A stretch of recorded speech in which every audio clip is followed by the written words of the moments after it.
accept injury without a spirit of savage resentment, to show ourselves merciful towards those who wrong us.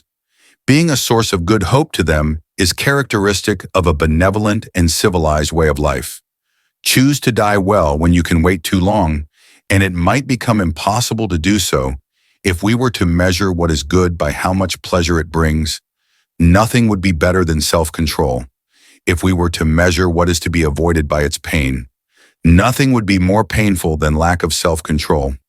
In our control is the most beautiful and important thing, the thing because of which even the God himself is happy, namely the proper use of our impressions.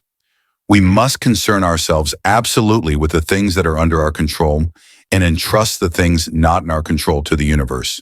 If you accomplish something good with hard work, the labor passes quickly, but the good 0 endures. If you do something shameful in pursuit of pleasure, the pleasure passes quickly, but the shame endures. Music, being good, is the same as being a philosopher. If you obey your father, you will follow the will of a man. If you choose the philosopher's life, the will of the universe. It is plain, therefore, that your duty lies in pursuit of philosophy for mankind. Evil is injustice and cruelty and indifference to a neighbor's trouble, while virtue is brotherly love and goodness and justice and beneficence and concern for the welfare of your neighbor.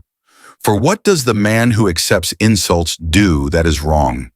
It is the doer of the wrong who puts themselves to shame. The sensible man wouldn't go to the law, since he wouldn't even consider that he has been insulted. Besides, to be annoyed and angered about such things would be petty. Instead, easily and silently bear what has happened, since this is appropriate for those whose purpose is to be noble-minded. Music from good people. You'll learn good, but if you mingle with the bad, you'll destroy such soul as you had, generally speaking. If you devote yourself to the life of philosophy while tilling the land, at the same time I couldn't compare it to any other way of life, nor would I prefer any other livelihood. Humanity must seek what is not simple and obvious, using the simple and obvious in general of all creatures on earth. Man alone resembles God and has the same virtues that he has, since we can imagine nothing even in the gods better than prudence, justice, courage, and temperance. Therefore, as God, through the possession of these virtues, is unconquered by pleasure, or greed is superior to desire, envy and jealousy is high-minded, beneficent, and kindly, so also man in the image of him, when living in accordance with nature, should be thought of as being like him, and being like him. Being enviable and being enviable, he would forthwith be happy, for we envy none. But the happy indeed, it is not impossible for a man to be such. For certainly when we encounter men who we call godly and godlike, we do not have to imagine that these virtues came from elsewhere than the man's own. Music nature, since every man dies, it is better to die with distinction than to live long.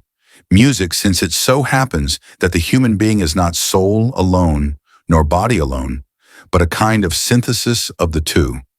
The person in training must take care of both the better part, the soul more zealously, as is fitting, but also of the other.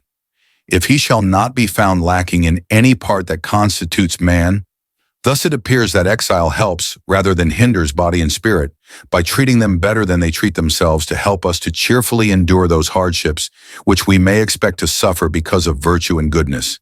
It is useful to recall what hardships people will endure. For immoral reasons, consider what lustful lovers undergo for the sake of evil desires, and how much exertion others expend for the sake of profit. How much suffering pursuing fame. Bear in mind that they all submit to all kinds of toil and hardship voluntarily. It's monstrous that they endure such things for no honorable reward. Yet for the sake of good, we're not ready to bear the slightest hardship. Music to many people, even to most, despite living safely in their home city, fear of what seems to them the dire consequences of free speech is present. The courageous in exile or at home is fearless in the face of such threats. For that reason, they've the courage to say what they think equally at home or in exile. Why do we criticize tyrants when in fact we are much worse than they are? We have the same inclinations as they do. We just lack the opportunities to act on them. You will earn the respect of all if you begin by earning the respect of yourself.